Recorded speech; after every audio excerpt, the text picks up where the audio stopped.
नमस्कार दोस्तों, मैं thecrimeinfo.com से कल्पना मिश्रा हूँ। आज मैं आपके सामने ऐसे पीड़ित परिवार की कहानी लेके आई हूँ जिसे पहले अपनों ने धोखा दिया और जब वो धोखा खा के सिस्टम के पास पहुँचा तो सिस्टम ने भी उसे सपने दिखाए। एक ऐसे ही सपने और अपनों के बीच संघर्ष करते परिवार की दास्तान सुनते हैं उसी के मुखिया से। मेरे पिताजी बीएचईएल के कर्मचारी थे। उन्होंने बीएचईएल की योजना को लाभ लेते हुए अपने बड़े बेटे को, जो कि पढ़ाई लिखाई में कमजोर था और शरीर से भी कमजोर था, उसको नौकरी दे दी बीएचईएल की। और छोटे बेटे को स्थापित करने के लिए जो पैसा मिला था उससे एक दुकान पर क्रय कर रखी थी जिसको वो संचालन करते थे कि छोटा बेटा भी नाबालिग है, बड़े होने के बाद में उसको दुकान को सपोर्ट किया जा करके। उस दुकान को मेरे भाई बीएचईएल में एस रामलिंगम नाम के कर्मचारी हैं जिन्होंने मेरे साथ चल कपट करके और उनका बीबी के नाम में उस दुकान को नामांकन करा लिया है। और ये दुकान जो है मेरी दुकान नंबर 57 बजरंग मार्केट बरकड़ा बीएचईएल भोपाल में उपस्थित है। और हमें इसकी शिकायत हमने उनसे वर्बली बात करी थी कि ये दुकान मेरे पिताजी ने ले रखी थी, दुकान कहाँ गया। तो उन्होंने मेरे को वकील के द्वारा एक नोटिस के जवाब में दिया कि दुकान तो किराए पे लिए थे और कुछ दिन यूज करने के बाद हमने दुकान हमारे मित्र अनिल पाल को हमने वापस कर दिए थे। दुकान हम लोगों ने वहाँ पे खरीदा नहीं गया था। फिर इसकी मैं जांच करने के लिए मैंने जब प्रारंभ किया, मैंने बीएचईएल के चक्कर लगाए, मैंने फिर सूचना का अधिकार के अंतर्गत मैंने कई आवेदन दिए। तब जाके मेरे को कुछ जानकारी प्राप्त हुई कि मेरी दुकान जो थी वो मेरे पिताजी ने, क्योंकि मेरे पिताजी को फर्जी हस्ताक्षर करके मेरे भाई ने उनकी पत्नी आर यूनिले के नाम में नाम को उसका नामांकन करा लिया गया। नामांकन करा के किसी दूसरे पार्टी को उसको उस दुकान को उनके नाम में ट्रांसफर करने के लिए कुछ पैसों से लेके उन्होंने 20 साल पहले ये सब चीजें उन्होंने घटना कर दी।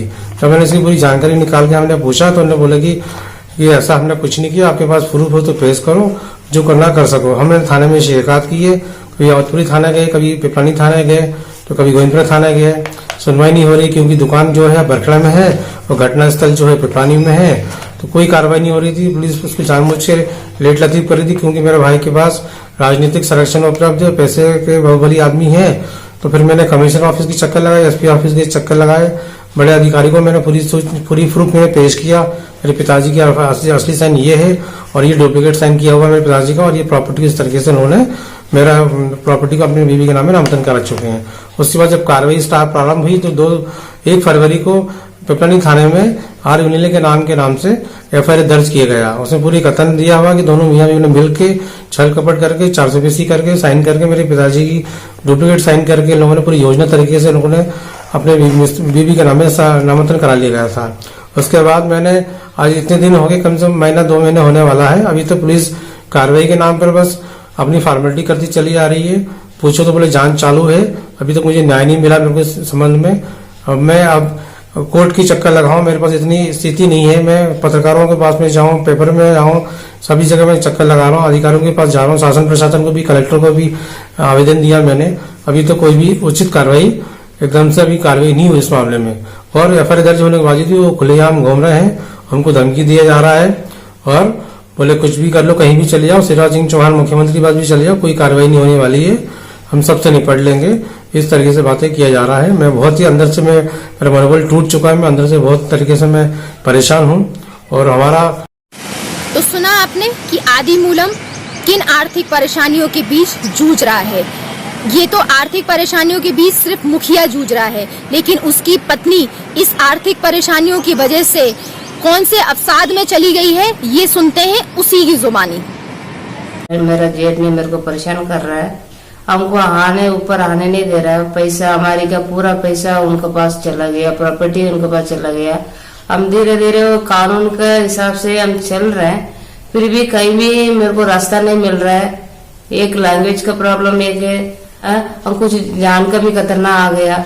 इतना कलेक्टर ऑफिस में चला गया, हर चीज में मैंने रिपोर्ट करके देख लिया। अभी 2 साल से एकदम चल रहा है, इतना स्लो चल रहा है। हमको क्या न्याय मिला, किसके पास जाऊं, कुछ समझ में नहीं आ रही है। जान का भी खतरना, पैसा का भी प्रॉब्लम, बच्चों को पढ़ाई भी प्रॉब्लम में आ गई। 11th में मेरा बड़ी लड़की पढ़ाई कर रही है, कमाने वाला कोई नहीं, काम पूरा रुक गया, हम कैसे संभालेंगे। कुछ जान का खतरना आने के बाद हम कलेक्टर ऑफिस में कंप्लेंट दिया, हमको बचा लो बचा लो, हम आपका जवाब आएगा तो इंतजार कर रही हूँ, उसके बाद मैं मर जाऊंगी करके मैंने लिख के भेजा। फिर भी 4 महीने के बाद मुश्किल में अब भी आया, अभी भी आके भी मेरे को कुछ मिल नहीं रहा है। हम कैसे जाऊं, कैसे लेके चलो, हमारे लिए न्याय के लिए कौन आएगा। ये अभी आनंद नगर में भी कुछ नया चल रहा था केस। सब लोग मरने के बाद ये गवर्नमेंट पैसा देता है, किसके लिए, किसके पास देगा वो पैसा, काय के लिए, काम के लिए। हम पढ़े लिखे हैं, मेरे को लैंग्वेज समझ में नहीं आता है, मैं पढ़ी लिखी हूँ, अच्छा परिवार से मैं आई हूँ, इसलिए मैं रास्ते से बराबर कानून के हिसाब से मैं चल रही हूँ। फिर भी मेरे को अभी तक ये कानून ने मेरे को रास्ता नहीं दे रहा है। मैं किसके पास जाऊँ, कौन न्याय मेरे को कहाँ से। अब हमें इस पूरे मामले में टाला मटोली की आभास हुआ तो हम इसकी जड़ तक पहुँचे।